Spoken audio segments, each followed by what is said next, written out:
Vamos começando então, né, cumprindo o nosso horário da 1h da tarde.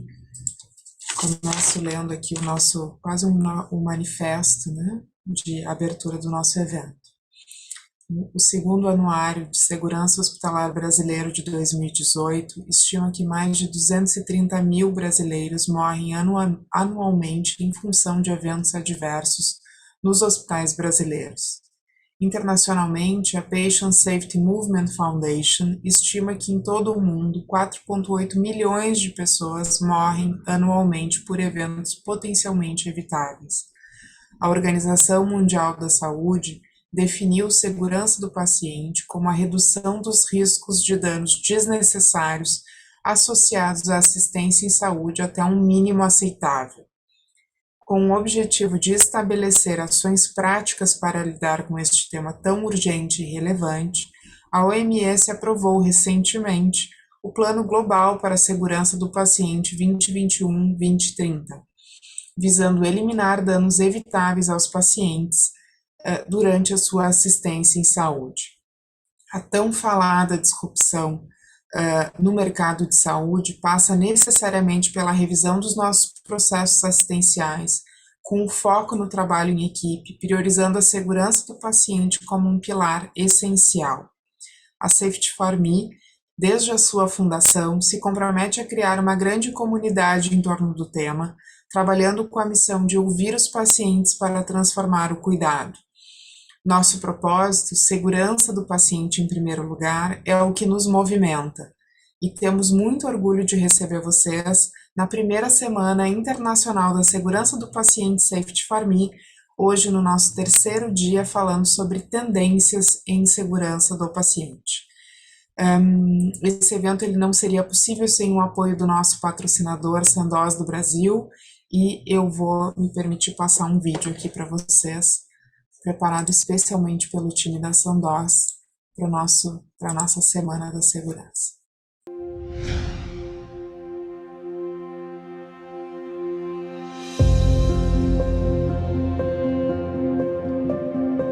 Com 20 anos de experiência, os medicamentos biosimilares da Sandoz estão em 100 países e têm mais de 530 milhões de pacientes. Todas essas pessoas formam uma rede que depende da eficiência e confiança nos nossos produtos. Se preocupar com a segurança de um paciente é cuidar para que ele também se sinta seguro. E para reafirmar o controle de qualidade dos nossos produtos, contamos com a farmacovigilância de forma contínua. Isso significa detectar, avaliar, compreender e prevenir eventos adversos com os medicamentos. Nosso plano de gerenciamento de risco descreve a rotina de farmacovigilância e outras ações de segurança. A Sandoz está presente nesse compromisso com um claro objetivo: prolongar a vida do paciente com qualidade e segurança. Um paciente seguro é aquele que pode confiar no seu tratamento.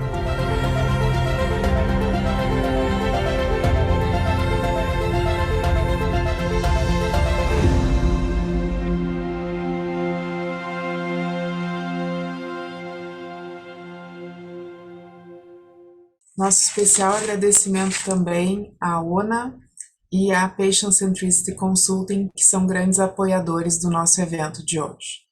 Avançando então no nosso terceiro dia, eu já estou aqui com as presenças do Salvador Gulo Neto e Marcelo Hartmann. Salvador, nosso CEO dentro da Safety for Me, pós-doutor em segurança do paciente.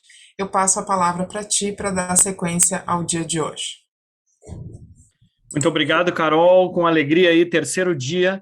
Estamos avançando na nossa Semana Internacional de Segurança do Paciente. E hoje, como tu já referiu, Carol, o nosso pilar de hoje são tendências de mercado, né? Associadas naturalmente à segurança do paciente. E para começar a nossa programação de hoje, eu tenho um prazer de receber duas pessoas muito próximas de mim para falar de um case da Unimed Porto Alegre, né? O primeiro deles é o Dr. Marcelo Hartmann, que ele é graduado em medicina pela PUC, a Pontifícia Universidade Católica do Rio Grande do Sul, e especializado em cirurgia geral.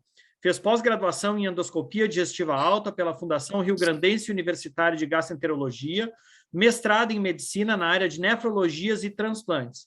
Tem MBA em gestão de negócios de saúde pela ESPM e atualmente ocupa o cargo de diretor de provimento de saúde da Unimed Porto Alegre. É também o coordenador do Comitê de Urgência e Emergência Médica da Unimed Federação do Rio Grande do Sul e chefe dos serviços de transplante do Hospital São Lucas.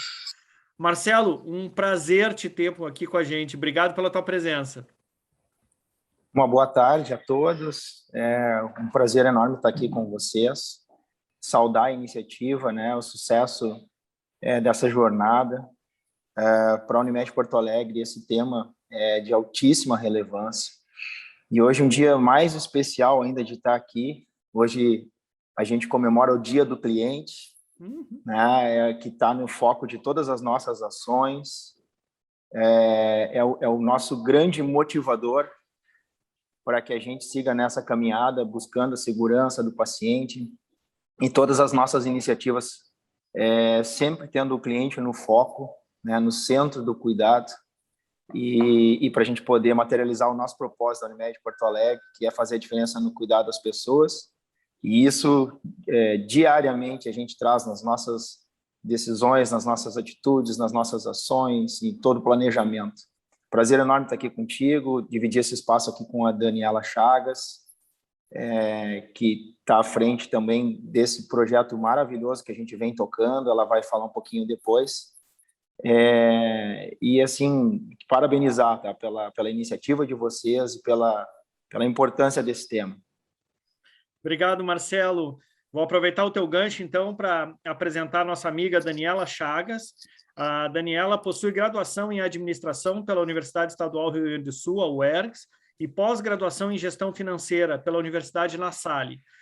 Tem MBA em liderança estratégica de negócios e pessoas pela ESPM e um outro MBA em gestão de negócios da saúde também pela ESPM.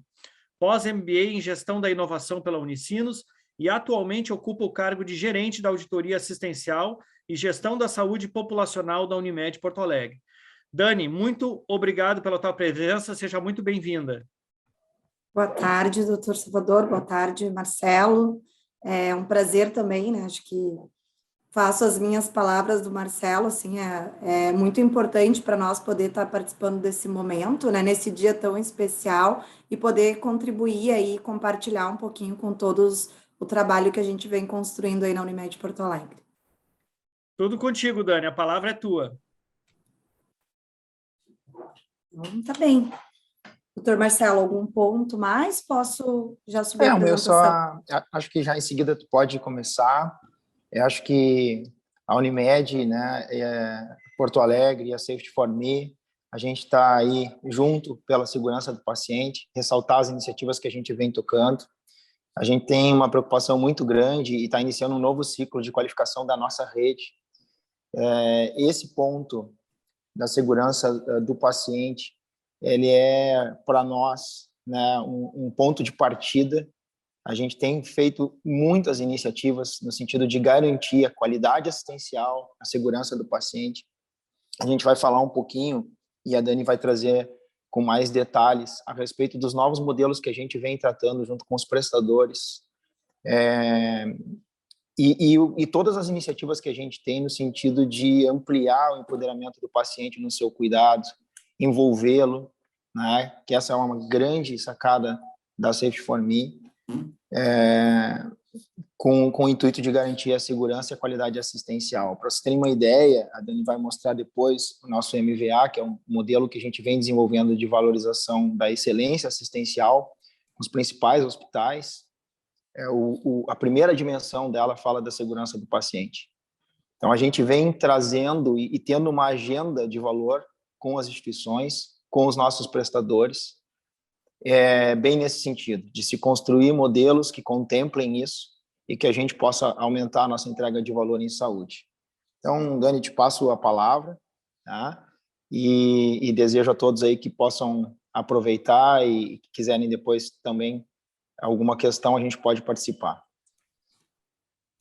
Obrigada, doutor. Vou compartilhar aqui, então, a apresentação.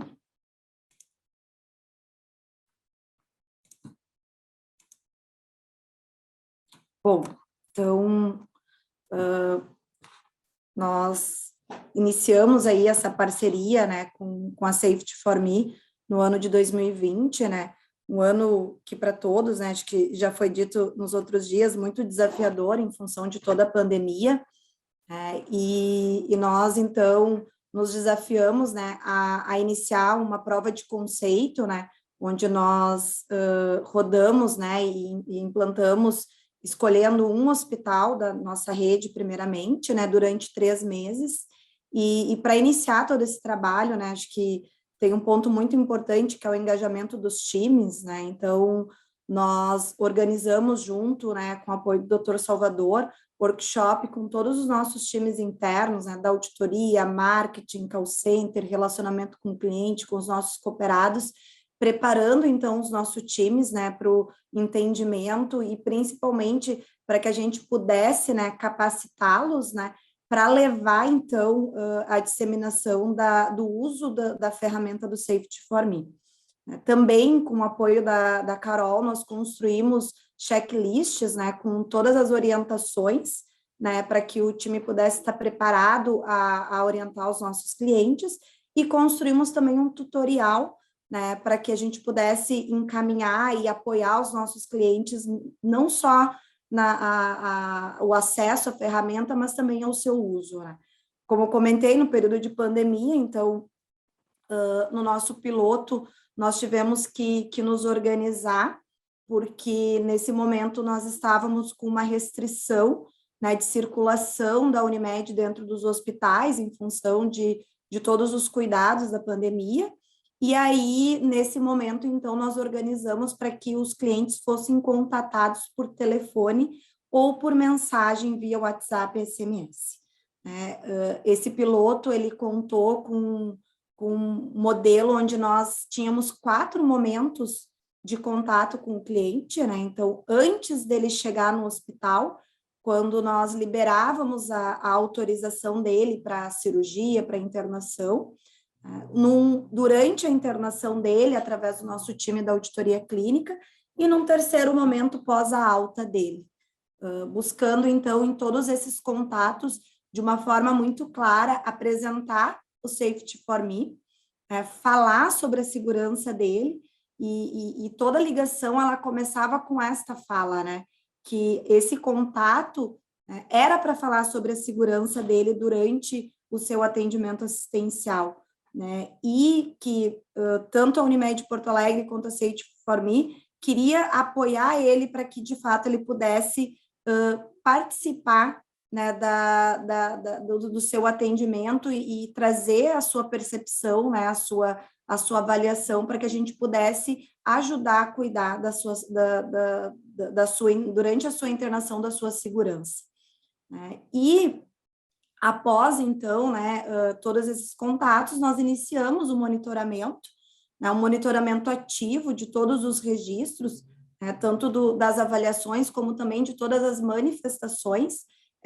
Esse acompanhamento das manifestações, ele era online, né, então o nosso time de auditoria, tanto as nossas enfermeiras como assistentes sociais, né, faziam esse monitoramento e a tratativa, tanto, né, com o cliente que se identificava, mas também, né, principalmente atuando em parceria com o hospital, para que, de fato, aquela demanda pudesse ser solucionada.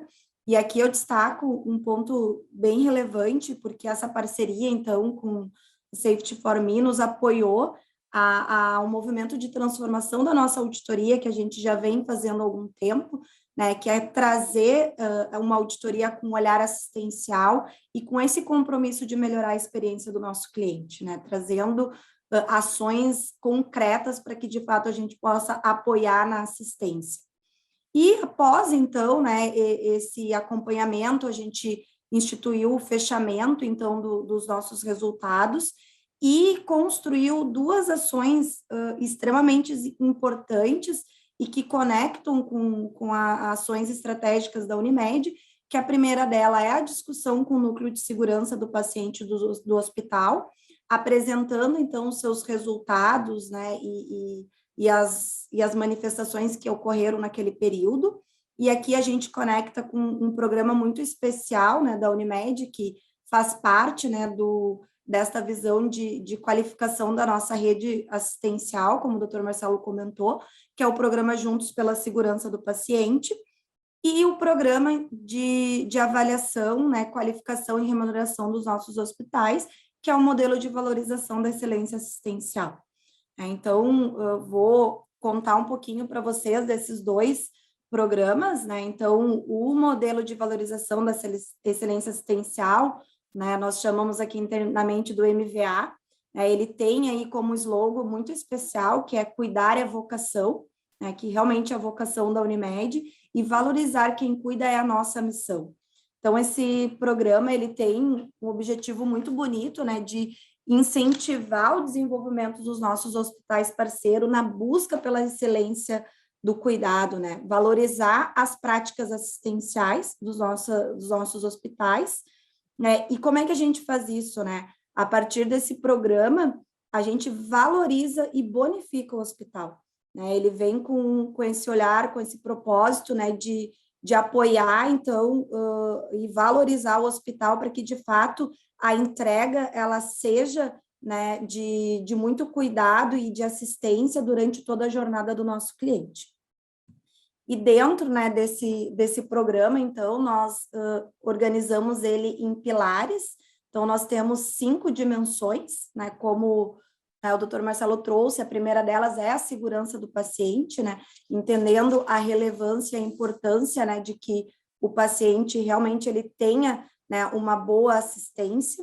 O segundo pilar é a experiência do cliente, né, poder ouvir, né, ter a voz do cliente durante o seu atendimento, e aqui a gente conecta com a parceria do Safety for Me, né, avaliando o NPS de segurança do paciente, né, e garantindo que ele esteja no mínimo dentro de uma zona de qualidade ou de excelência. Nosso terceiro pilar é o do desempenho assistencial, trazendo aqui toda a avaliação de indicadores do DRG e de olhar para a assistência, como ela está sendo executada. Os novos modelos de remuneração, então, impulsionando aqui a gente fazer parcerias e construir novos modelos, e as certificações que o hospital possui. Então, a partir dessas dimensões, a ideia da Unimed é realmente valorizar o hospital para que ele tenha melhores práticas assistenciais. E o programa, então, Juntos pela Segurança do Paciente, ele surge, então, dessa busca, né, dentro da qualificação da nossa rede, em melhorar a experiência dos nossos clientes e também com esse propósito de disseminar melhores práticas dentro da gestão assistencial. Ele tem 3 objetivos específicos aí, que é a Unimed apoiar a rede hospitalar, né, trazendo propostas de melhorias relacionadas à segurança do paciente, acompanhar os dados referentes a todos os incidentes, né, relacionados à assistência e saúde dos nossos clientes, e acompanhar e apoiar a rede hospitalar na construção de planos de ações que realmente sejam efetivos e possam trazer essa melhoria assistencial para os nossos clientes.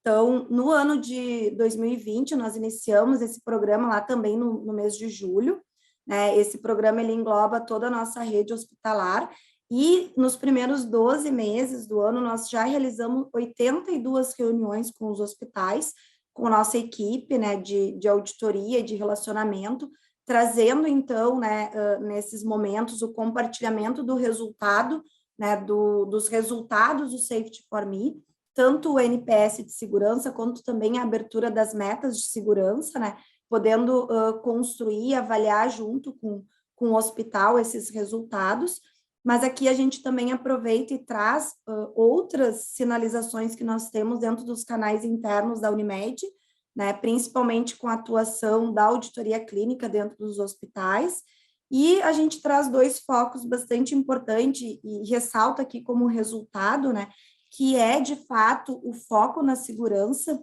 do paciente e colocar o paciente no centro do cuidado, e cada vez mais estabelecer parceria de confiança com a nossa rede e construir juntos essa garantia da melhor assistência para os nossos clientes. Então, aqui eu trago um pouco mais aberto, né, os nossos resultados. Então, como eu comentei, lá em 2020, nós fizemos a prova de conceito, e no ano de 2021, nós iniciamos a implantação em todos os nossos principais hospitais de Porto Alegre. Né? Nesses primeiros 9 meses aí do ano, nós temos um resultado do nosso NPS em 76%.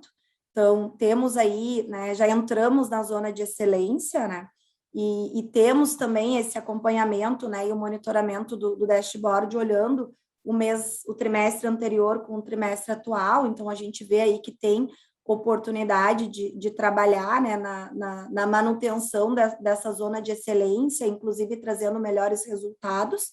E um desafio também que a gente tem, né, é o engajamento do cliente, né, no uso do aplicativo, né, e o envolvimento da nossa rede também, dos nossos hospitais, para nos apoiar, para que juntos nós possamos, né, chegar no cliente, né, mostrar para ele a importância, né, desta avaliação e engajar ele nessa jornada de segurança, né. Então, esse é um desafio que nós seguimos junto, né, dentro do time da Unimed com os hospitais e, principalmente, né, trabalhar na abertura das metas de segurança e a construção de planos de ação com a nossa rede.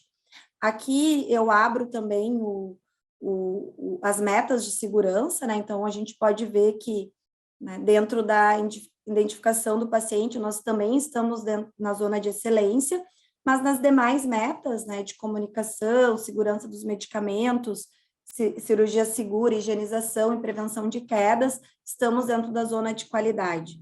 Então, assim, com resultados que são positivos, mas que com certeza temos oportunidade de trabalhar e principalmente de fazer com que toda essa iniciativa ela seja algo constante e contínua dentro das nossas rotinas Unimed Hospital.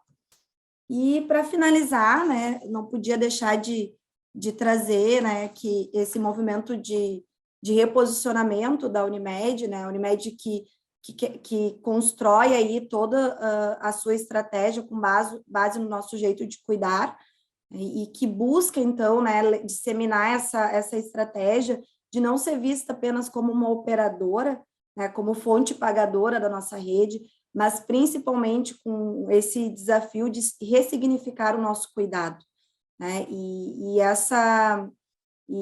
isso é a vocação da Unimed, né? O cuidado é a nossa vocação. E o nosso propósito, né, que é um propósito muito engajador de realmente fazer a diferença no cuidar das pessoas, é o que nos mobiliza no dia a dia. E eu tenho muito orgulho de dizer que projetos como esse e a parceria com a Safety for Me, ela materializa o nosso jeito de cuidar. Né? Ela mostra, de fato, o caminho que a gente está traçando de trazer o cliente para o centro do cuidado, né? E, de fato, empoderar o paciente, engajar ele para que todos, né, tanto o cliente, quanto a operadora, quanto os hospitais, estejam, né, trabalhando com a responsabilidade de garantir a segurança e a qualidade assistencial. Né? E eu acredito, de fato, que esse é o caminho que a gente tem para gerar valor em saúde, né? Para, de fato, transformar a saúde, né, entregando cada vez mais valor para os nossos clientes. É isso, agradeço, então, mais uma vez a oportunidade de poder compartilhar esse case e detalhar um pouco mais as ações, os projetos que a Unimed está construindo, né, e dizer que realmente, assim, isso é motivo de muito orgulho para todos nós. Dani, eu queria te agradecer demais pela tua brilhante apresentação aí, e a gente não podia começar melhor esse dia de tendências, né, do que mostrando um case de uma operadora do porte da Unimed Porto Alegre, se reposicionando, né? Foi-se o tempo em que uma operadora, ela simplesmente era uma autorizadora e uma gestora de custos, né? As operadoras hoje realmente estão tomando um posicionamento de cuidar dos pacientes, de se envolver nos pacientes, e o sistema Unimed, em especial a Unimed Porto Alegre, cada vez mais exercendo essa coisa do jeito de cuidar, né? Que está dentro do DNA realmente da operadora, né? Eu quero aproveitar e deixar para ti, para o Marcelo, uma pergunta que a Laura trouxe aqui, que eu acho que eu acho que é uma das grandes questões, né? Porque uma operadora ela não está lá na operação diretamente, né, do dia a dia. Então a Laura colocou uma pergunta de que como foi a abordagem com os hospitais prestadores de serviço para a utilização da plataforma, né? Porque em última instância são eles que prestam assistência e estão sendo avaliados, né? Conta um pouquinho para a gente sobre isso.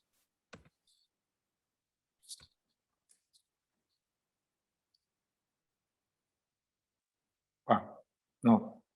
Estão me ouvindo bem aí, Salvador? Deu uma cortadinha aqui. Não sei Estamos se a te ouvindo Dani... bem, obrigado. Tá. Não, a gente tem trabalhado muito próximo dos hospitais. E a maior parte dos hospitais tem muito interesse nesse tema também.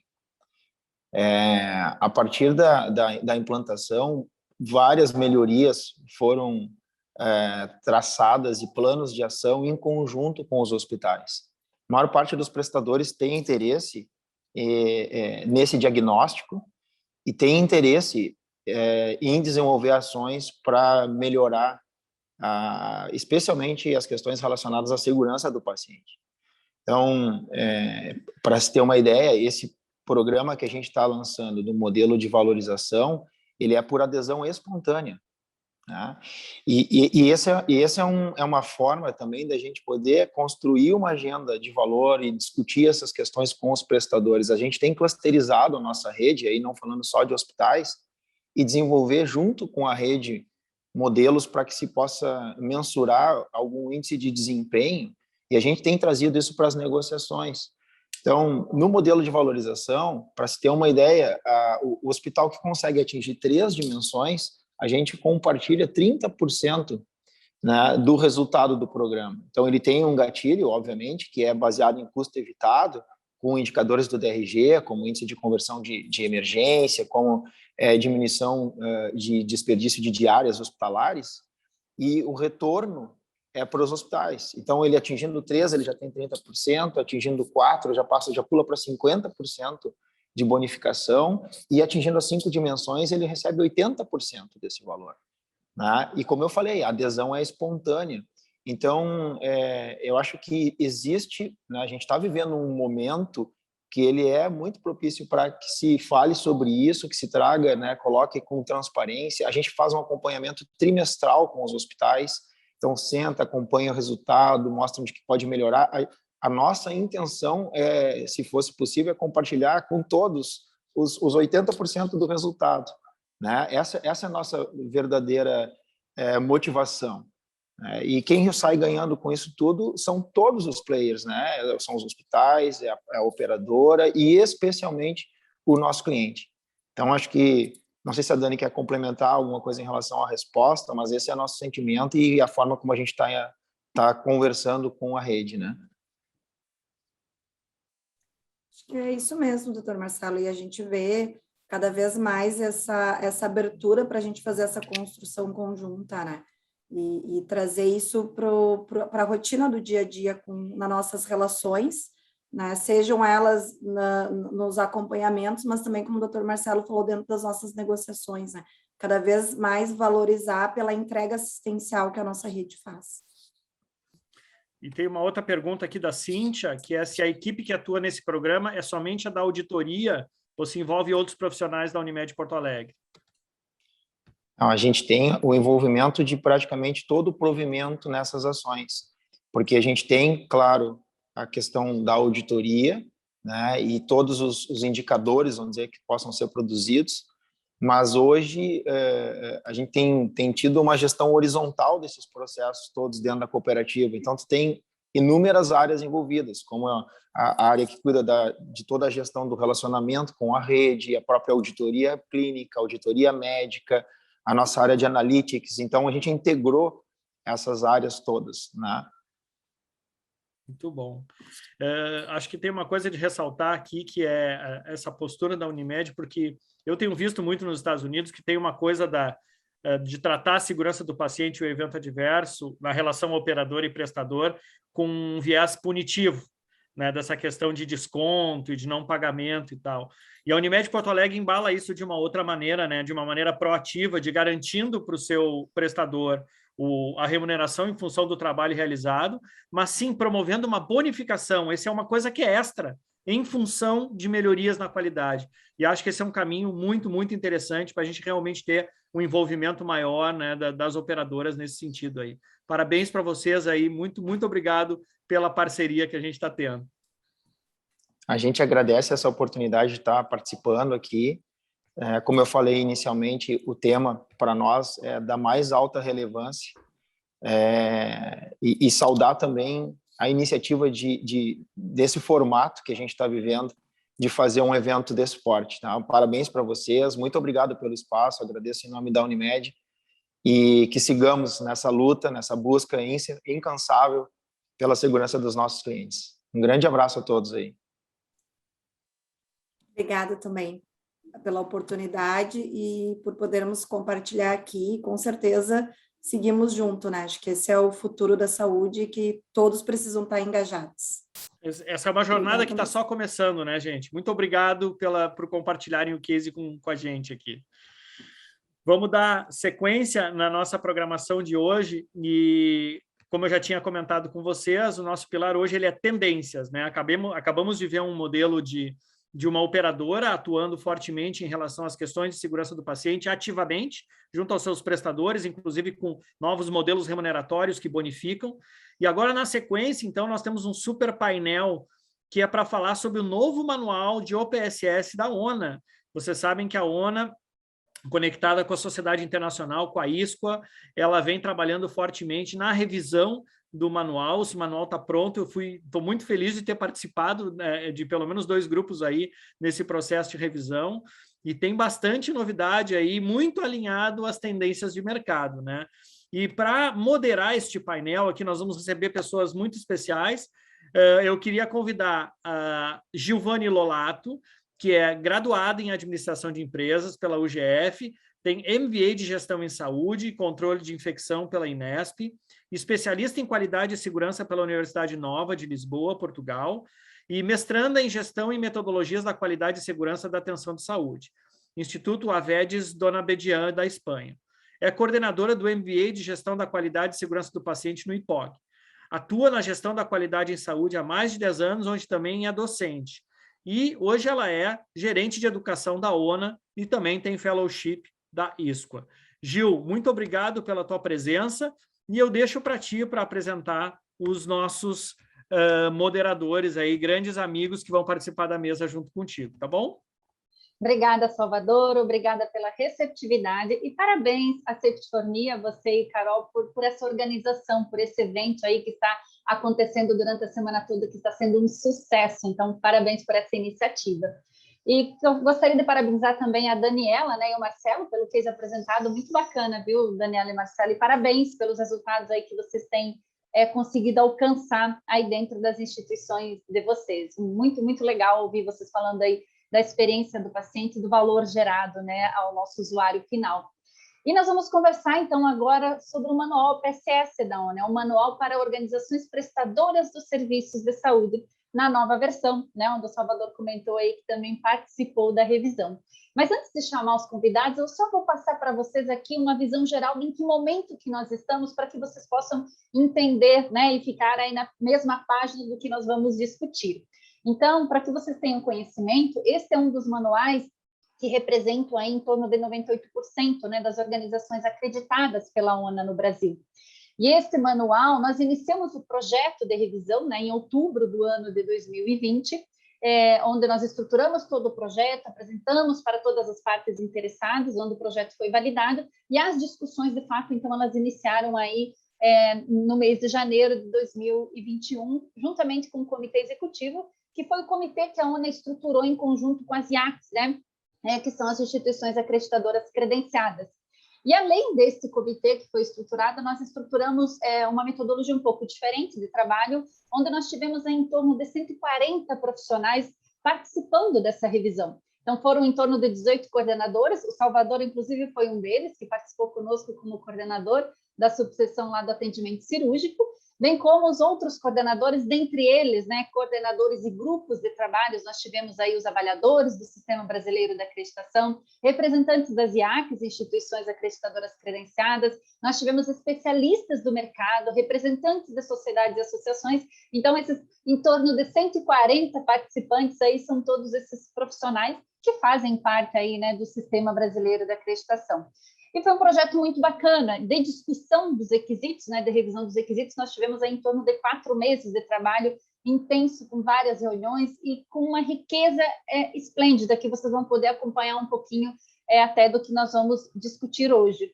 Né? Dentro disso, dentro de todas essas discussões, inclusive nessa nova versão é onde a ONA também está trazendo, então, aí novos perfis de organizações, né, como a telemedicina, atenção primária, atendimento pré-hospitalar, bem como, não só novos perfis, mas novas subseções para alguns dos perfis que hoje já são elegíveis, como atenção domiciliar, oftalmologia, né, que são perfis que já existem, mas que tinha essa necessidade, tinha essa demanda de trazer aí uma subseção específica, por serem aí perfis de serviços, né, que têm a sua demanda e atribuição específica. Então, para participar dessa nossa discussão rica aí sobre o manual OPSS da ONA, na nova versão, eu convido, então, 2 grandes representantes aqui da ONA. Eu chamo aqui o Dr. Péricles Góes da Cruz. O Dr. Péricles, ele é médico, pós-graduado em administração hospitalar e em gerência hospitalar. É um dos fundadores da ONA, coautor da primeira edição do Manual Brasileiro da Acreditação Hospitalar em 1998, e dos demais manuais na sua sequência, né, até os dias atuais, né, Péricles? E atualmente ele é o superintendente técnico da ONA. Dr. Péricles, seja muito bem-vindo. Ok, Gil, muito obrigado pela apresentação, obrigado a todos pela participação e, sem dúvida, é um prazer muito grande estar conversando com vocês e dentro desse nosso papo a respeito do Manual de Acreditação e todas as novidades que têm aparecido com ele. Nessa questão, uma coisa que eu poderia colocar inicialmente, se a gente puder contextualizar um pouco antes, né, a história dos manuais, né, nós poderíamos depois falar um pouco a respeito disso. Eu não sei se Gil quer continuar com relação à apresentação e depois Sim. Eu falo a respeito, tá bom? Isso, eu vou só apresentar aqui o Dr. Fábio, que está conosco também, e a gente inicia essa discussão. Também estamos aqui, então, com o Dr. Fábio Leite Gastal. O Dr. Fábio, atualmente, é o presidente do Conselho da ONA, é diretor acadêmico da Faculdade Unimed e superintendente de novos negócios da Seguros Unimed. Seja muito bem-vindo, Dr. Fábio. Seu áudio, seu microfone, por gentileza. Esse. Muito obrigado. Mais uma vez, obrigado ao Salvador pelo convite, a todo o time da Safety for Me. E é um prazer estar com vocês aqui hoje, né? Ainda mais com o Péricles, que é uma liderança aí da acreditação no Brasil, a minha referência, né? E tivemos sempre o prazer de trabalhar juntos ao longo desse tempo. Eu tive um período afastado, mas agora estamos juntos de novo nesse trabalho com a ONU. E com a Giovani, que tem sido ultimamente aí uma grande parceira nessas atividades educacionais e atividades também de relacionamento internacional, onde nós estamos trabalhando em uma parceria muito próxima com a ISPA. Muito obrigado mais uma vez aí pelo convite. Muito bacana. Então, para iniciar, o Péricles, vale muito a pena, sim, você trazer para a gente um pouquinho desse histórico, né, das revisões dos manuais, apesar, né, e contando que você fez parte aí do primeiro, até antes da Constituição da ONA. Então, Péricles, eu te deixo super à vontade, se precisar pode compartilhar a sua tela para trazer um pouquinho desse histórico, para que a gente possa aí atualizar os nossos participantes em relação a essas revisões, né, como que elas aconteceram. Por favor, doutor Péricles. Obrigado, Gil. Na verdade, não apenas eu, né? Nós temos aqui 2 pessoas que participam desde seu início, desde esses primeiros manuais, que sou eu e o Fábio também, né? Fábio nós estamos juntos nessa jornada já há muitíssimos anos. Na verdade, a história toda começa com a criação dentro do Ministério da Saúde, onde eu era o coordenador, de um programa chamado Programa de Garantia e Aprimoramento da Qualidade em Saúde. Naquele momento, em 95, mais especificamente, já começávamos a discutir no âmbito do Ministério o que era um processo de acreditação. E foi essa época, justamente, que convidamos o Fábio, né? O Fábio veio trabalhar, trazer a sua experiência, a sua expertise também para as discussões sobre acreditação e a implantação de um processo de acreditação no país. Naquele momento, nós começamos a discutir de uma maneira bastante intensa o que a gente poderia fazer a respeito do desenvolvimento de algum tipo de manual que pudesse certificar as organizações de saúde brasileiras, né? Fez-se um levantamento, nós fizemos à época um levantamento e, na verdade, éramos 3. Um deles, inclusive, não se encontra mais entre nós, foi o Paulo Maia, mas era eu, Fábio e Paulo Maia. E fizemos um levantamento dos manuais da Joint Commission do Canadá, da Catalunha, da Inglaterra, com tradução de todos esses manuais, incluindo aí o manual da Organização Pan-Americana de Saúde, que foi de autoria de Humberto Novaes e José Maria Paganini. Esse manual chamava-se Manual de Acreditação para Hospitais da América Latina e Caribe. Pois bem, se vocês me permitem, eu vou compartilhar a tela, até para ilustrar um pouco mais o que se pode fazer a respeito, ok? Vamos lá, aqui. Isso. Pronto. Vocês estão vendo a tela? Sim, tudo certinho. Ok.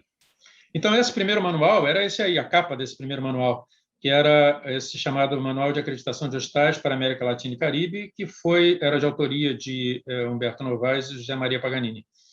Esse manual era interessante porque ele já trazia, nessa época, um conceito de níveis, sendo que ainda era um pouco diferenciado. Tinham determinadas sessões com 4 níveis, outras sessões com 3 níveis, e, a partir daí, nós bebemos nessa fonte exatamente para poder criar o Manual de Acreditação Brasileiro.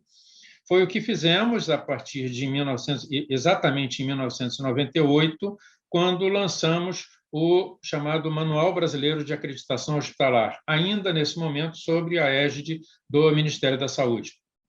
Posteriormente, agregando a esse manual, agregando a essa discussão, várias organizações que já trabalhavam com acreditação aqui no país, no Paraná, Rio Grande do Sul, São Paulo e Rio de Janeiro, essas pessoas também contribuíram no desenvolvimento de um conjunto de normas, de procedimentos, de normas de avaliação, levando-nos ao desenvolvimento do Manual Brasileiro de Acreditação, ainda chamando, nesse momento, de Manual de Acreditação Hospitalar.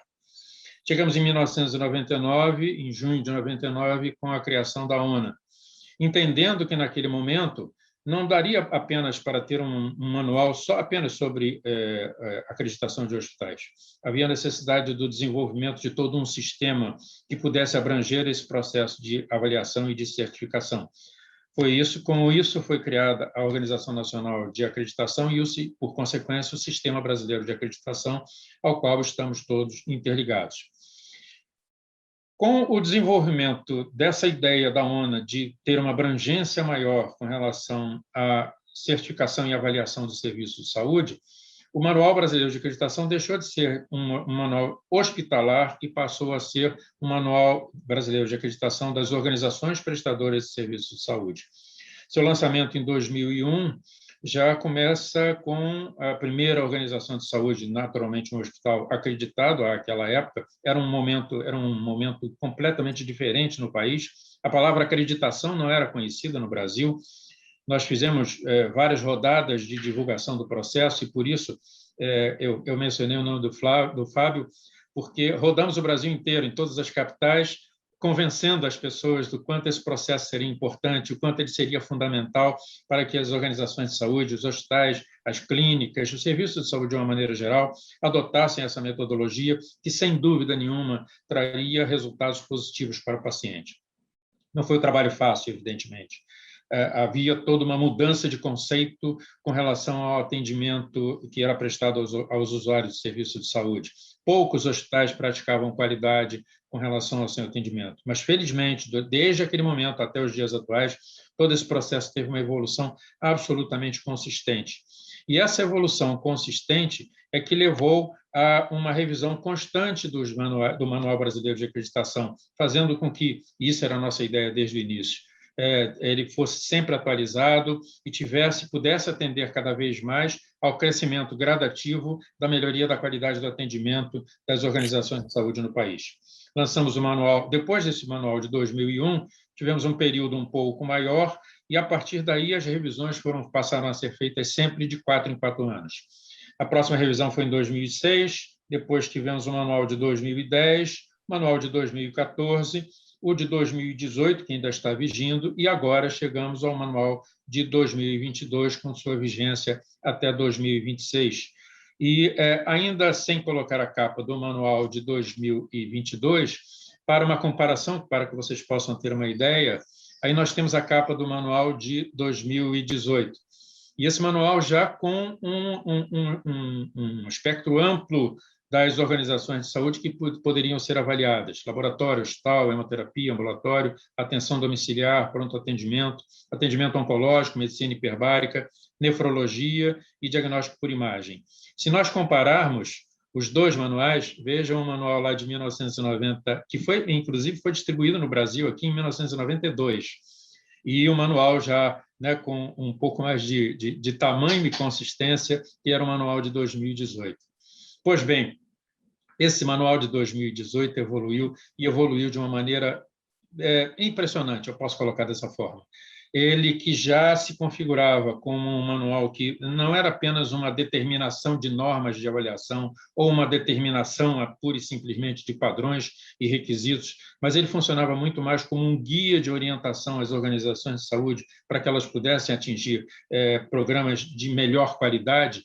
Esse manual, durante essa revisão agora de para 2022, nós tivemos o prazer de ter a participação de um conjunto de especialistas que participaram intensamente da revisão desse manual. Eu tive a oportunidade de acompanhar diversas dessas reuniões pelos diversos grupos. As reuniões começavam invariavelmente às 8 horas da noite, ou seja, fora do horário, para permitir que um número maior de pessoas participassem. E o mais interessante é que essas discussões muitas vezes evoluíam até às 10 da noite, 11 da noite. Teve reunião que terminou, por incrível que pareça, com todo mundo ainda com bom humor, que terminou meia-noite. E, mesmo assim, as pessoas com uma alegria por estarem participando de todo esse processo evolutivo. Isso nos leva ao manual com uma consistência, e que hoje tem um reconhecimento internacional dado pela ISPA, que está completamente mais amplo e com um conjunto de normas, evidências, orientações, maneiras de entender a avaliação, que vão permitir que as organizações de saúde participem de uma maneira muito intensa. O novo desenho do manual vai ter essa configuração com as sessões separadas, né? Sessão 1, 2, 3 e 4, e cada uma delas determinando uma área.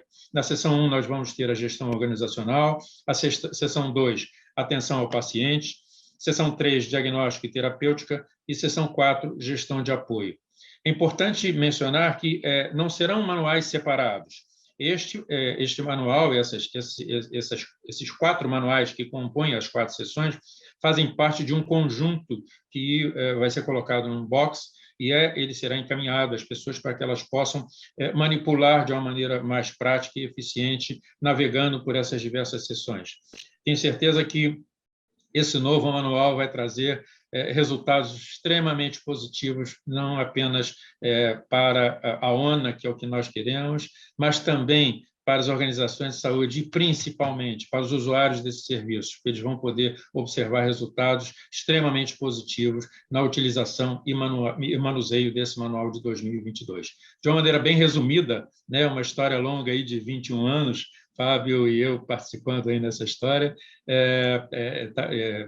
eu fiz a colocação do que foi a história e toda a progressão dos manuais, do Manual Brasileiro de Acreditação.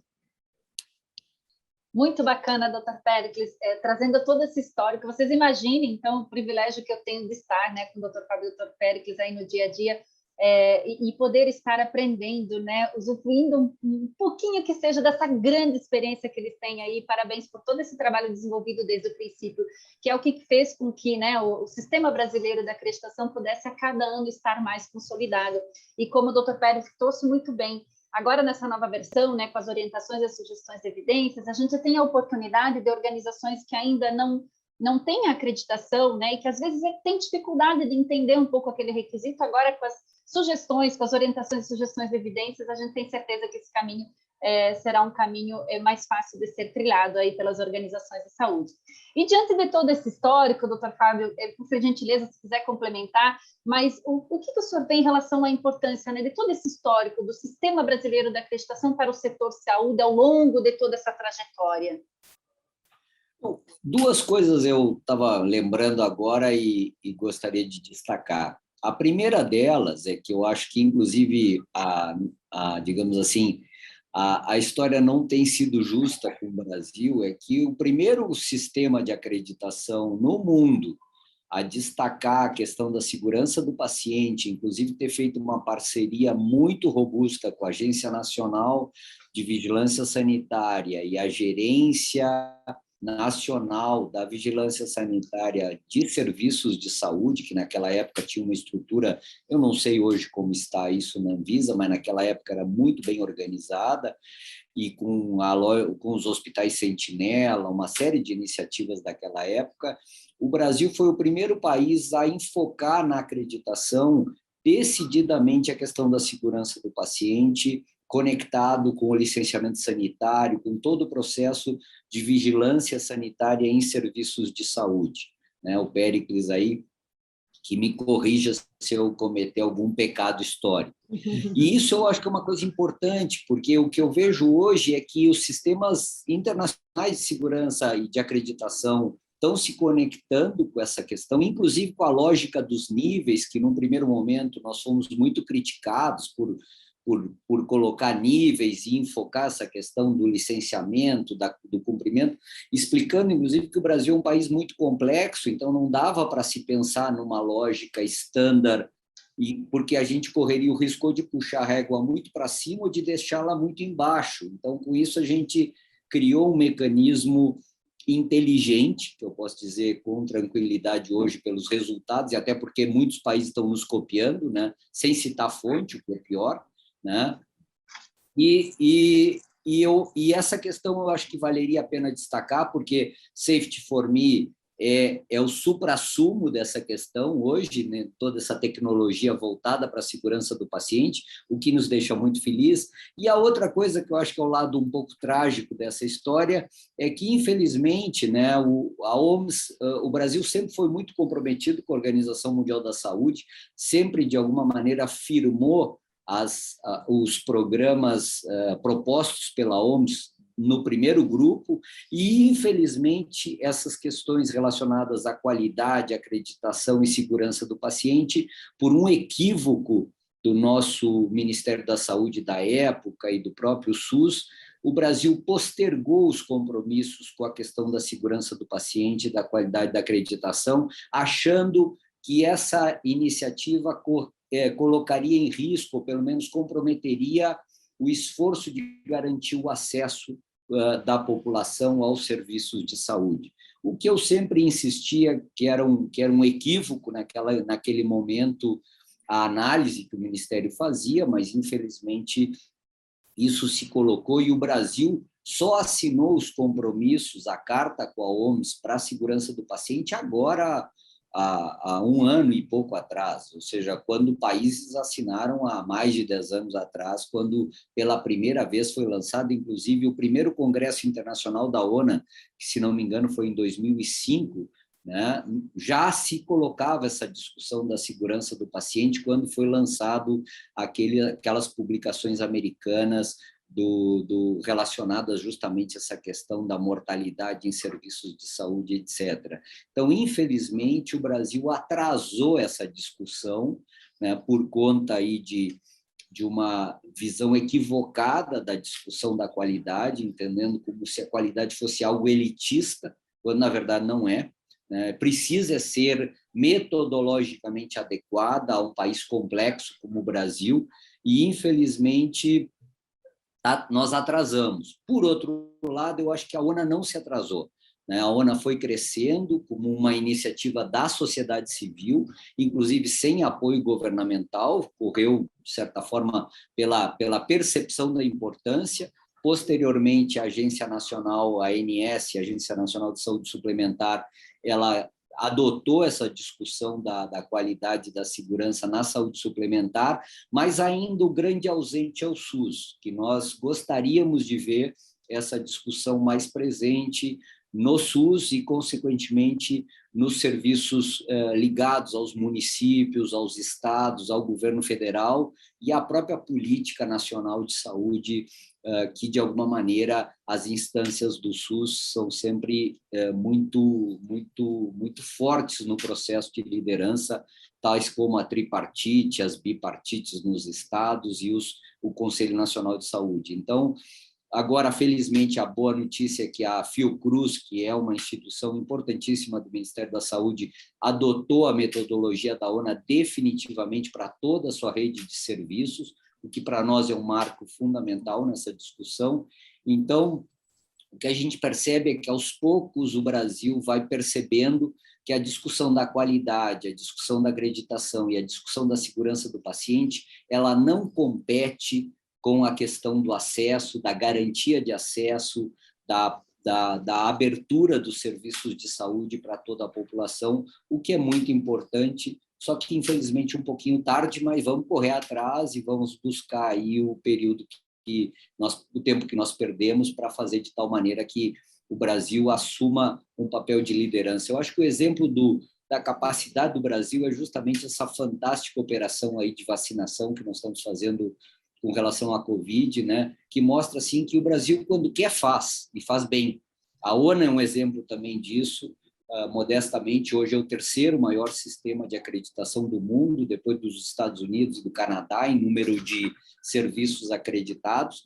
A questão do manual e esse tamanho que o manual vai assumindo mostra também a complexidade dos serviços, a sofisticação dos serviços de saúde no Brasil, o que é um bom indicativo. Eu acho que nós temos que saber lidar com a complexidade e saber lidar com um país complexo e multifacético como é o Brasil, que eu acho que isso nos desafia intelectualmente e tecnicamente para nós fazermos um melhor trabalho e a ONU continuar, de alguma maneira, contribuindo aí para o desenvolvimento do sistema de saúde. Então, eu queria agradecer, acho que a iniciativa, inclusive parabenizar o time da Unimed Porto Alegre, porque a outra questão que eu acho fundamental é a adoção do DRG. Eu acho que o Brasil também se atrasou na adoção do DRG, né? O DRG foi adotado em 1982 no Medicare e no Medicaid nos Estados Unidos, e o Brasil, o INPS, o INAMPS, na época, testou o DRG e não pôde implantar o DRG naquela época, que foi o Plano Paraná, e criou a IH, porque nós estávamos em plena lei de informática, então o DataSUS, ou DataPrev na época, não tinha capacidade de processamento por causa da lei de informática para rodar o DRG em termos de computação. Então, terminou tendo que criar a IH, né? O Péricles aí não me deixa mentir essas coisas antigas, né? Criou a IH como um sucedâneo quase equivalente do DRG, Tupiniquim, para, de alguma maneira, tentar evoluir. Infelizmente, ao longo do tempo, a IH foi se desvirtuando, né, virando um fee-for-service mal enjambrado, e nós também temos adiado, ao longo dos últimos anos, a implantação do DRG. Porque sem uma correta aferição de case mix nos hospitais, nós não podemos comparar os hospitais entre si. Por mais que a gente implante metodologia de qualidade, acreditação e segurança do paciente, a ferramenta do DRG também é fundamental. Então, não queria deixar de parabenizar aí os colegas da Unimed Porto Alegre, porque também estão liderando essa iniciativa junto com outras Unimedes no sistema Unimed, e isso é uma referência para o Brasil. Então, eu queria parabenizar e deixar registrado aqui. Muito obrigado, Salvador. Muito bacana. E uma iniciativa também que eu vejo que veio forte, né, e que ajudou bastante as organizações de saúde a, de fato, se voltarem para a segurança do paciente, foi a RDC 36, né, a portaria 529, que trouxe a instituição aí do núcleo de segurança. Então, tem esse lado, né, pena aí, como o Dr. Fábio trouxe todo esse histórico. Por outro lado, que bom, que positivo que a ONA não perdeu isso e que trouxe desde o seu princípio essa questão da segurança do paciente muito forte dentro aí dos manuais através dos seus requisitos, né? Tanto que, assim, né, Pérez, a gente tem discutido agora, acho que a revisão tem que ser contínua dos manuais, justamente por conta dessa necessidade aí de inserção, sejam de novos termos, né, novos conceitos, novos perfis. A exemplo da telemedicina, da atenção primária, né, e do atendimento pré-hospitalar, que são 3 perfis novos de organizações aí que poderão ser elegíveis a partir de janeiro de 2022 nesse novo manual. Ô, Pérez, fala um pouquinho para a gente, assim, como que você enxerga essa questão desses novos perfis dentro do manual EPSS? Como que isso vem para agregar aí para o setor saúde? Quer falar um pouquinho para a gente? Ok. Se a gente pensar nos últimos anos, nós observamos algumas importantes modificações na área da saúde no que se refere à necessidade de alcançar uma maior competitividade e alcançar novos mercados. Eu, às vezes, brinco dizendo o seguinte: nós saímos um pouco daquela fase romântica em que muitas vezes achávamos que bastava uma palavra de conforto dada pelo médico e estaria tudo resolvido, né? E começamos a entrar numa fase muito mais tecnológica e, associada a essa fase tecnológica e de conhecimento, principalmente, nós também tivemos que pensar, todas as organizações de saúde de uma maneira geral, tiveram de começar a pensar também na questão da competitividade e na sua sobrevivência enquanto empresas, ainda que tenham como objetivo levar o conforto ao paciente, levar ao seu tratamento com resultados positivos para a sua saúde e melhor conforto para os seus familiares. Cada vez mais as pessoas passam a entender isso como uma posição de uma empresa que, evidentemente, precisa ter toda esse acompanhamento, né? Esse aumento crescente nos custos dos cuidados oferecidos, a necessidade de atender a expectativa e direitos do cliente, a preocupação com a garantia da segurança de atendimentos, aliás, são aspectos que exigem dos profissionais de saúde uma mudança na forma de gerir a saúde, e sendo inovadores nesse caso, né? Não resta dúvida. Além de tudo, há necessidade de mostrar excelência no trabalho.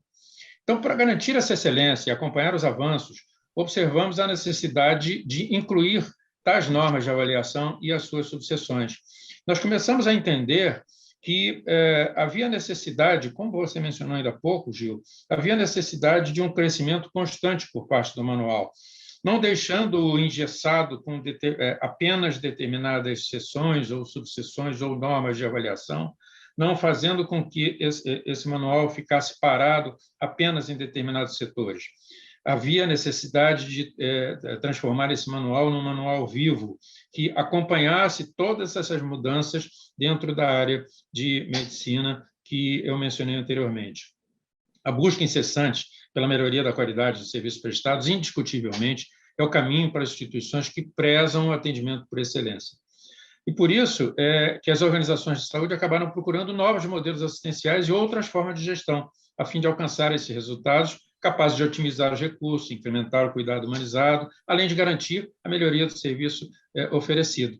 E é exatamente nesse contexto que essas normas de avaliação incluídas no Manual de 2022 buscam atender um mercado muito mais amplo, que estava, como eu disse anteriormente, estava ansioso por sua inclusão. A consequência dessa inclusão é o natural aumento da abrangência do aspecto de atendimento das organizações de saúde e a consequente oferta de atendimento de qualidade, garantindo ao paciente uma melhor prestação de serviços com um cuidado humanizado e de excelência. Ou seja, a partir do momento em que a gente inclui essas novas seções, subseções, essas novas normas de avaliação dentro do Manual Brasileiro de Acreditação, nós estamos ampliando o espectro de visão voltada para a melhoria da qualidade do serviço. Esse aqui é o objetivo. Aliás, esse aqui é o objetivo, voltando um pouco na história dos manuais, esse é o objetivo da ONA desde o seu início. À época, nós repetíamos quase como se fosse um mantra, né? Foco no paciente, porque ainda não se falava em segurança do paciente. Mas, no fundo, o tal foco no paciente nada mais é do que, trazendo para os dias atuais, para os dias contemporâneos, a segurança do paciente, a qualidade do atendimento prestado a ele, a sua experiência dentro das organizações de saúde. E, com tudo isso em visão, quanto mais áreas nós pudermos abranger, levando a essas diversas áreas normas de avaliação que permitam a essas organizações buscar a excelência no atendimento, sem dúvida nenhuma, é o melhor dos mundos que nós podemos atingir. Sem dúvida, Péricles, e até pegando o gancho aí da sua fala, né, do modelo de gestão consistente dentro das organizações, e a ONA preocupada, né, também em trazer as atualizações, né, tanto de conceitos e novas discussões que tem tido aí no mercado, a ONA trouxe para dentro do manual, nessa nova versão, né, que vai estar vigente aí a partir de janeiro de 2022, o conceito da governança clínica, não só ela expressa em seus requisitos, né, mas também como um fundamento de gestão. Porque a governança clínica ela acaba trazendo, né, para a responsabilidade aí da liderança dentro das organizações, tanto a gestão da clínica efetiva, né, bem como a auditoria clínica, a gestão dos riscos e a comunicação mais transparente. São os pilares aí que a governança clínica traz de forma bastante consistente, além aí da pesquisa e educação, perante aí o desenvolvimento da assistência à saúde.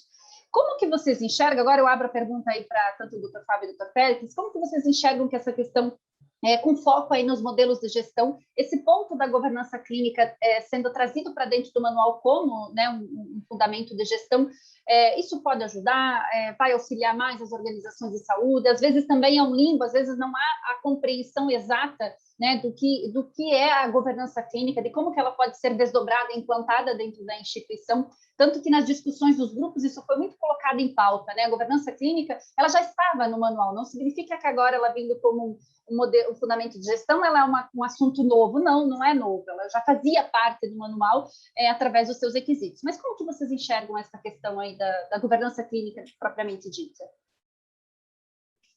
Fiquem à vontade. O Péricles quer me deixar primeiro, porque normalmente eu sou mais herético, então eu digo as coisas e faço confusão. Mas o que tu está dizendo é verdade, Giovanni. Da mesma forma que essa questão da segurança do paciente, o nome precisa melhor a discussão. No passado, nós discutíamos segurança do paciente em função da importância dos requisitos de licenciamento, de vigilância sanitária, em serviços de saúde, que nada mais é a gestão do risco em saúde que os serviços de saúde oferecem para a população. Então, que às vezes, com a evolução no tempo, a gente coloca um título melhor para o mesmo problema ou para a mesma questão que a gente está se debruçando. Eu acho que essa questão da governança clínica, na verdade, é um novo nome para uma mesma discussão, que é o que a gente também vinha sempre discutindo, que é essa questão da liderança clínica organizacional, do modelo assistencial, da capacidade da organização de ter uma proposta de gestão assistencial coerente e concatenada com todas as outras iniciativas de governança do hospital, no sentido do componente empresa, do componente apoio dessas discussões, né? Então, sim, eu acho que a questão da governança clínica, ela ganhou maior precisão agora, terminológica e definições, com a evolução do conhecimento, mas ela não é uma ruptura, né? Às vezes e acho que a grande questão que a gente precisa cuidar com essas terminologias é essa questão do risco do modismo que a gente tem no Brasil, né? Que é essa coisa de ficar pulando de moda em moda e de alguma maneira, não agarrar as coisas para resolver, né? E nos seus fundamentos. Então, eu acho que a questão da governança clínica ela é fundamental, eu acho que ela hoje está bem definido o conjunto de questões, e eu acho que é uma evolução desse processo histórico que a gente vai aprendendo ao longo do tempo, né? Sim. Só para trazer um dado, né? Nós, outro dia, estávamos discutindo, você e eu, a questão, o Codman, em 1913, falava da metodologia de resultados finais em serviços de saúde. Então, nós estamos falando, o que o Codman estava falando em 1913? De uma assistência baseada em valor, de uma assistência que agregasse valor para o cliente e não trouxesse riscos. Só que ele chamou de resultados finais, porque ele entendia que resultado final em serviços de saúde era justamente garantir uma assistência de qualidade e segura para o paciente. E nós estamos falando de 1913, há mais de um século atrás. Então, Às vezes, os problemas são os mesmos, né? E o processo vai evoluindo, e depois dos resultados finais do Putman, nós tivemos o conceito da acreditação nos anos 50, e depois nós tivemos o conceito do DRG nos anos 60, e assim sucessivamente, mas tudo são partes conceituais de uma mesma família, que eu acho que elas se conectam hoje com a segurança do paciente e toda essa estratégia, e a questão da governança clínica como também outro componente dessa estratégia. Elas não são ou uma ou outra, elas são todas devidamente organizadas e concatenadas para oferecer o que nos interessa, que é o quê? Uma assistência de qualidade, humanizada, com um excelente relacionamento com o paciente e que garanta que é a mais segura, a mais qualificada e a que obtém os melhores resultados no final ao longo do tempo, né? Porque não é só o resultado imediato. O que realmente vai fazer a conta valer é o paciente sair bem nos primeiros dias e depois, ao longo do tempo, ele ter uma vida melhor, com mais satisfação e com mais qualidade. Então, na minha visão, a gente evolui, né, e vai definindo melhor, justamente nessa questão que vocês traziam no início, que é a questão da complexidade. Nós estamos nos debruçando sobre um problema muito complexo. E quando a gente... É aquela historinha dos cegos que palpam um elefante, né? Cada um vê um pedaço e define uma questão. É um pincel, é uma tomada... Então, ou seja... vai, de alguma maneira, olhando esse problema de diversas óticas e, de alguma maneira, definindo da melhor forma possível, mas sempre uma definição parcial. E eu acho que o grande equívoco é achar, não, essa é a solução. Não, ela é um conjunto que tem que estar bem articulado e que cada uma tem o seu valor, agregando valor ao todo. O que eu sempre me debato é que a gente não pode, porque a questão da moda é justamente achar que uma resolve o problema. Simplificar um problema complexo é a pior coisa que a gente pode fazer, né? Normalmente a gente vai estar errado, né? Então é só... Bacana. E aí, comandante, eu não sei se eu toquei fogo no parquinho, mas agora é contigo. Vai lá, Péricles, complementa. Agora deixa eu apagar um pouco o incêndio, né? Mas eu concordo contigo, concordo plenamente. Eu acho que essa linha de raciocínio sua está absolutamente certa. Muitas vezes, até por conta de modismos, os nomes vão mudando, né? Mas, no fundo, acaba sendo sempre a mesma coisa. Essa questão do conceito de governança, e até corroborando isso, né? Ele vai... O conceito vai mudando, mas vai se adaptando com o passar do tempo, né? Agora ele passa a ser transversal a várias áreas. Acabou aquela história, né, de alguém que ficava encastelado lá no último andar do prédio onde ficava o hospital. Sim. E que não entrava em contato com absolutamente mais ninguém, não queria saber de nada, só mandava as ordens para baixo e pronto, estamos conversados, né? Essa questão de ser transversal acaba sendo orientado de acordo com a área onde ele é aplicado, onde podem ser encaixados muitos temas, motivo pelo qual acabaram surgindo vários conceitos do que é a governança de um determinado tipo, uma governança ampla, enfim, são variados, né? O importante é que esses gestores entendam que aí vou puxando um pouco para o nosso lado, né? Eles entendam a relevância do estabelecimento de padrões e normas de avaliação, desses padrões e normas de avaliação, que vão apoiar a gestão e o acompanhamento. O estabelecimento desses padrões e dessas normas de avaliação, elas têm um objetivo que é o desenvolvimento contínuo da instituição. As práticas de acompanhamento contínuo, elas podem influenciar comportamentos que vão se refletir em melhorias organizacionais. E, com isso, a gente acaba potencializando os serviços prestados, levando, claro, sempre é isso que a gente quer, levando a satisfação e o reconhecimento de todos, né? Na saúde, especificamente, a governança tem um foco cada vez maior, não apenas a nível nacional, mas a nível internacional também, pela necessidade do desenvolvimento do sistema de saúde, de implementação de reformas. Muitas vezes tem se utilizado o conceito de governança voltado para a prática clínica ou para apenas a questão da alta liderança ou para determinados setores de gerência, mas o mais importante é que todas essas questões estejam relacionadas com a direção e o caminho que a organização quer percorrer. Na dúvida, isso é indiscutível que todos os hospitais, todos os serviços de saúde precisam de uma estrutura administrativa eficiente.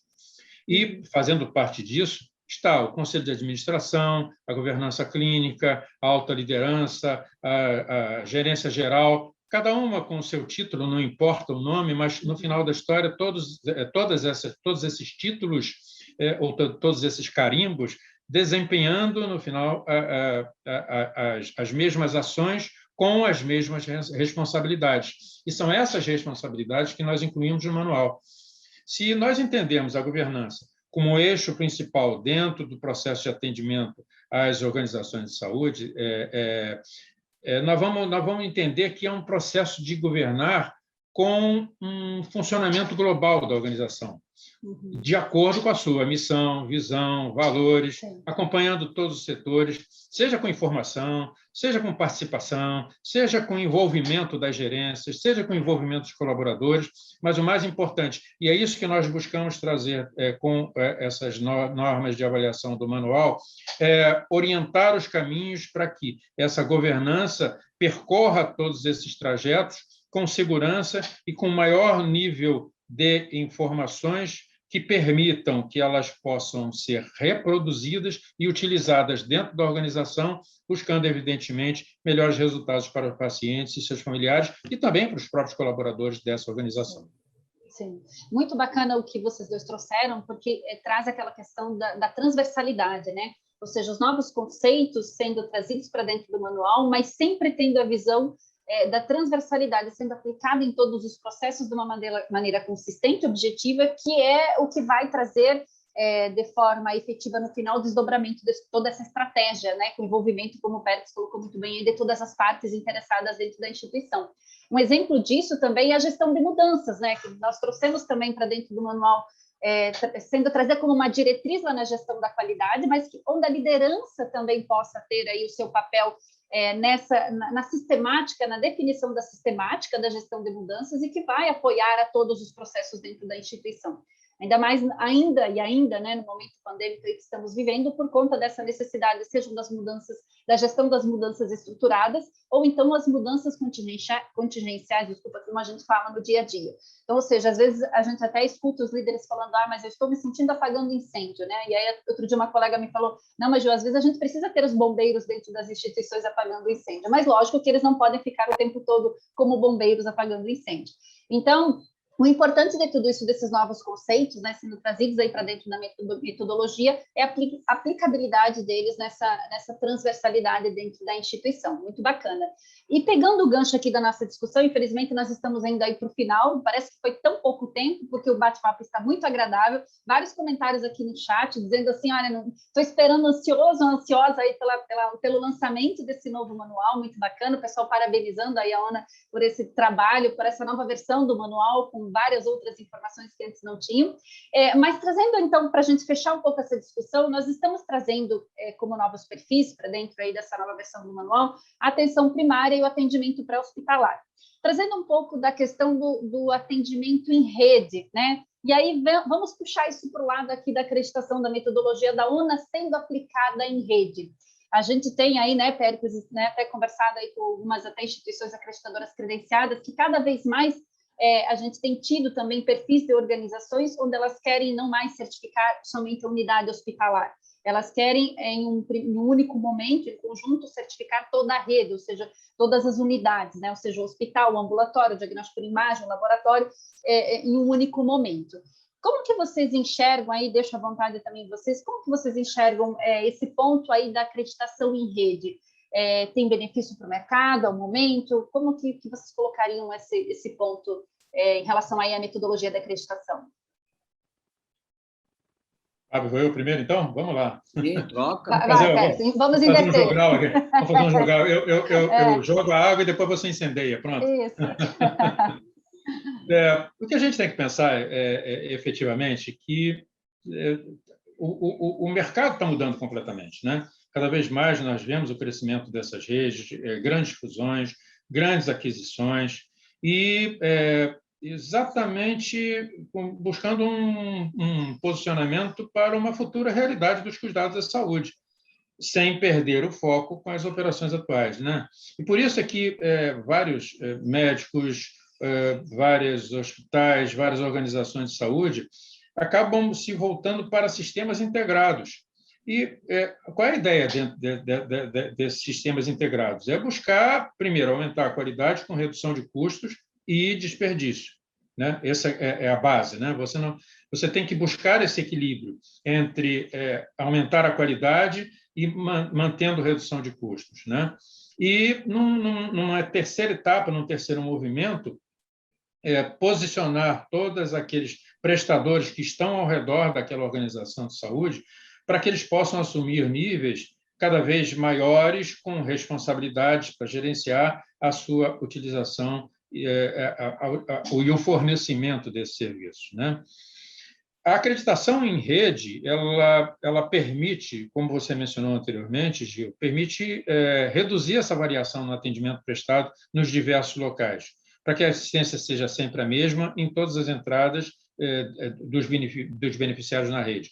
No fundo, o conceito é o mesmo conceito da acreditação lá atrás, quando ela foi implantada, em que qual era o objetivo? Era fazer com que o estabelecimento de padrões para as diversas organizações de saúde no país fossem exatamente os mesmos, tal forma que um hospital acreditado no Rio Grande do Sul atendesse aos mesmos padrões de um hospital acreditado no Rio Grande do Norte, por exemplo. No fundo, se nós transportarmos para a rede, né, para o processo de acreditação em rede, acaba sendo uma adoção de uma prática mais integral. Por consequência, ela vai ser mais efetiva, né? As redes, de uma maneira geral, elas são vistas aí como uma ideia para aumentar uma prática baseada em evidências, melhorando o modelo do cuidado, usando protocolos, usando medidas comprovadas que permitam melhorar o atendimento ao paciente. E aí, evidentemente, quando todo esse conjunto é bem utilizado, e aí é fundamental que esse conceito de bem utilizar esteja fundamentalmente atrelado ao conceito de melhoria da qualidade do atendimento, sem dúvida nenhuma, nós vamos ter diminuição de custos, a organização vai poder demonstrar valor para o mercado que ela está atendendo, o seu nível de competitividade vai aumentar em melhor qualidade e em maior eficiência. Portanto, a ideia é exatamente de oferecer esse tipo de certificação e de acreditação, sem dúvida nenhuma, nos momentos atuais em que todos os processos começam a mudar em função, como eu mencionei anteriormente, das aquisições e fusões, vai trazer resultados extremamente positivos para os usuários do serviço. Fábio? O que nós temos que... Na verdade, essa discussão de acreditação de rede não é nova.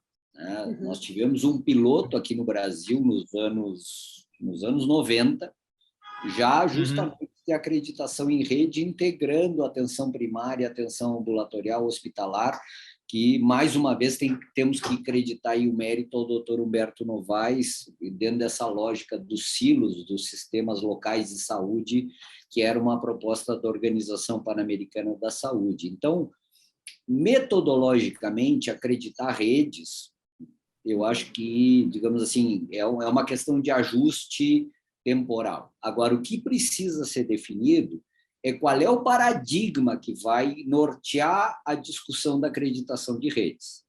Porque uma coisa é o paradigma da proposição de uma saúde melhor para a população.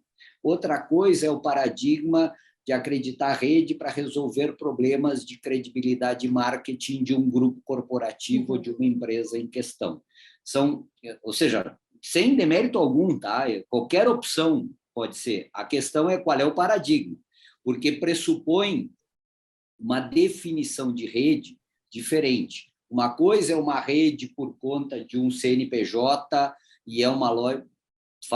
Pode ser. A questão é, a rede é para estruturar um sistema hierarquizado de saúde na lógica do SUS, integrando atenção primária, secundária, terciária, etc., ou é para acreditar um conglomerado de serviços que, de alguma maneira, é um conglomerado empresarial que tem uma estrutura de serviço.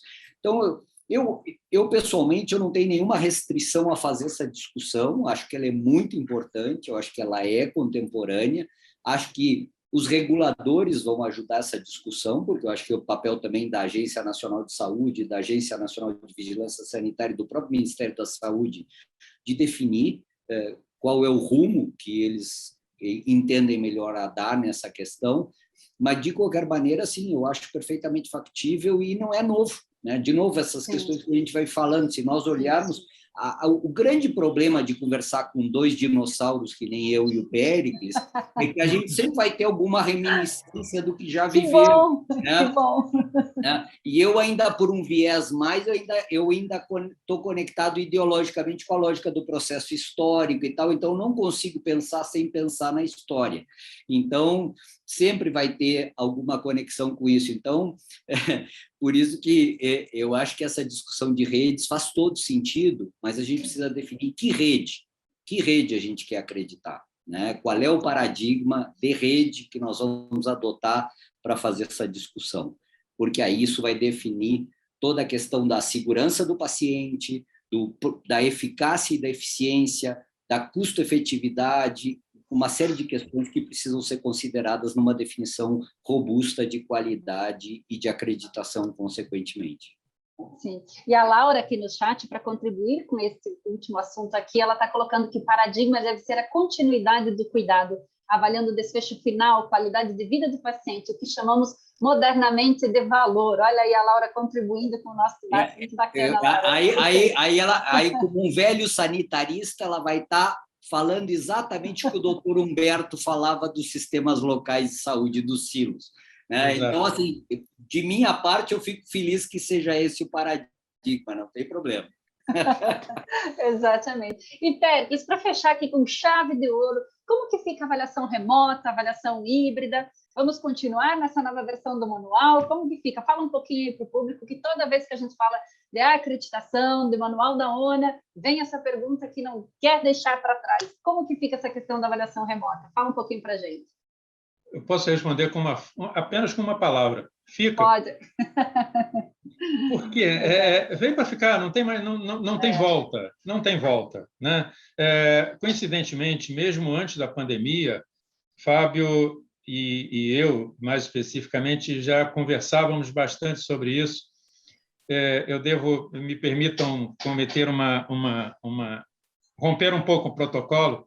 Nós temos uma pessoa em comum que acabava fazendo esse elo de ligação e grandes discussões entre nós dois, que era o meu filho, que o Fábio diz que é mais amigo dele do que meu, mas era exatamente o elo de ligação, porque nós discutíamos, antes da pandemia, já estávamos discutindo isso, por conta das startups, por conta dos movimentos grandes e por conta de toda a modificação e modernização da medicina. Havia necessidade da gente romper com aquele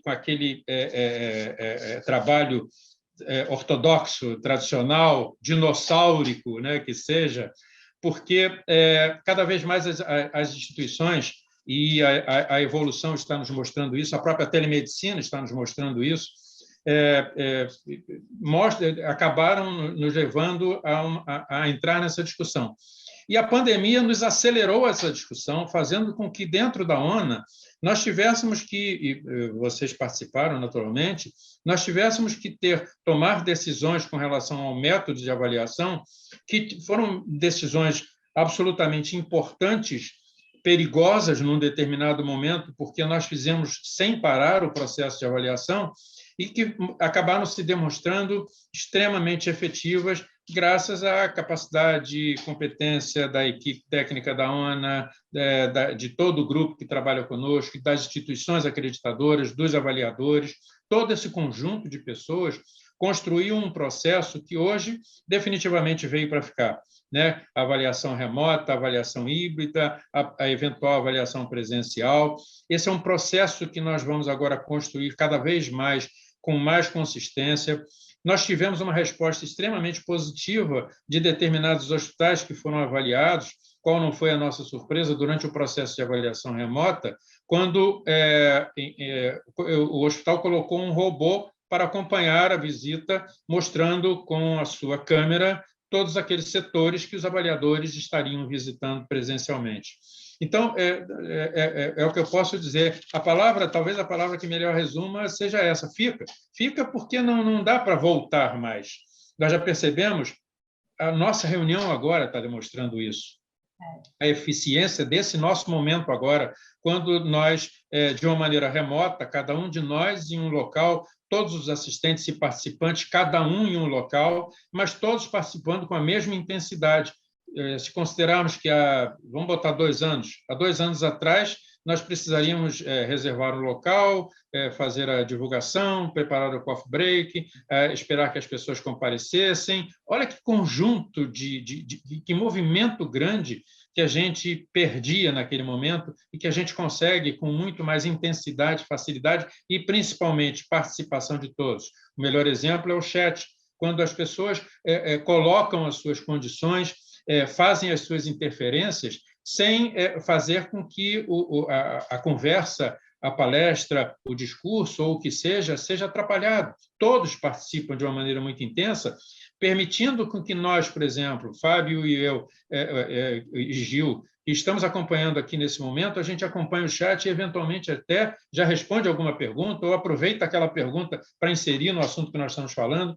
Tudo isso, se nós trouxermos para as avaliações que estamos realizando da ONA, nada mais é do que um movimento remoto e do que um movimento em determinados momentos que vai ser híbrido ou presencial. Só a história que vai poder nos mostrar isso. Mas com absoluta certeza que são momentos que serão mantidos, isso é indiscutível. Muito bom. Fábio? Gostaria de complementar, doutor Fábio? Na verdade, eu não tenho nada a reparar, só apenas a dizer que o filho dele ficava do meu lado, viu? O moderno era eu. Tá? Olha aí. Eu defendia as startups, a digitalização, e quem era contra não era eu, não vou dizer quem. Entendi. Tá bom, nem precisa. Não era eu, não. Não era também, né, Pérez? Não. Que isso. Muito bacana. Eu sou tão moderno quanto ele. Tá vendo? Gente, olha, doutor Fábio e doutor Pérez, eu queria agradecer imensamente. Para mim foi um prazer estar aqui nessa 1 hora com vocês dois.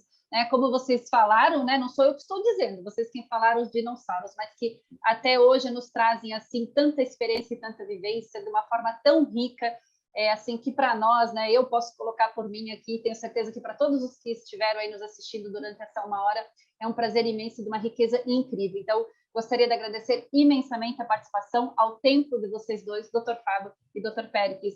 Por favor, eu vou deixar que vocês se despeçam também aqui do pessoal que está nos ouvindo. Péricles, vamos lá. Bom, é só agradecer, né? Agradecer a todos.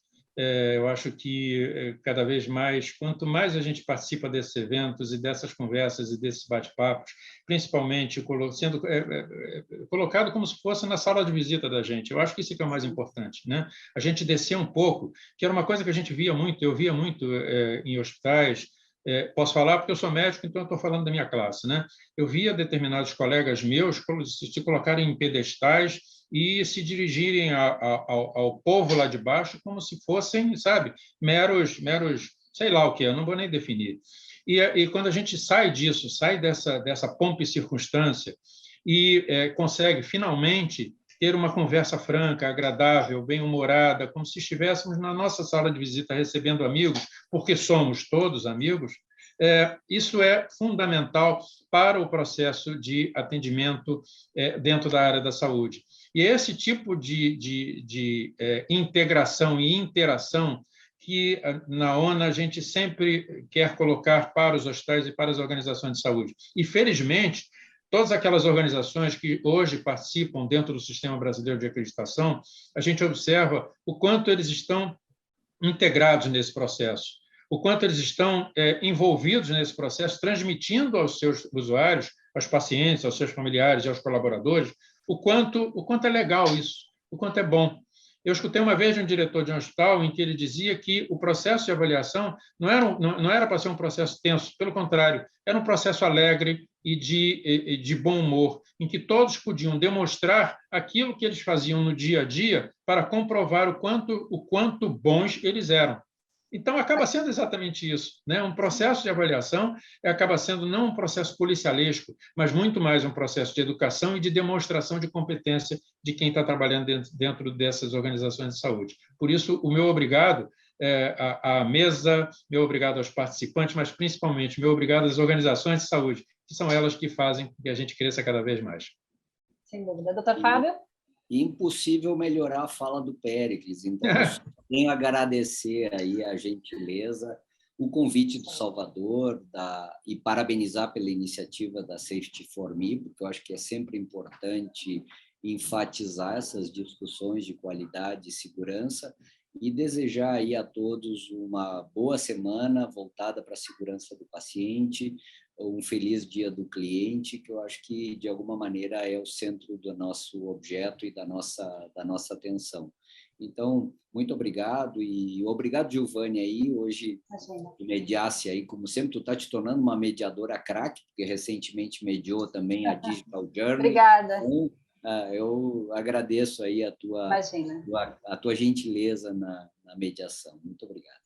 Para mim é um prazer. Então, Salvador e Caroline da Safety for Me, parabéns aí, então, pelo evento, agradecemos imensamente, mas agradecemos especialmente ao público que esteve aí conosco hoje e faço um convite especial para vocês estarem amanhã, é o mesmo link, e o tema da manhã é segurança e experiência do paciente. Então, continuem acompanhando este evento que está excelente. Muito obrigada, uma excelente semana a todos. Obrigada, tchau, tchau.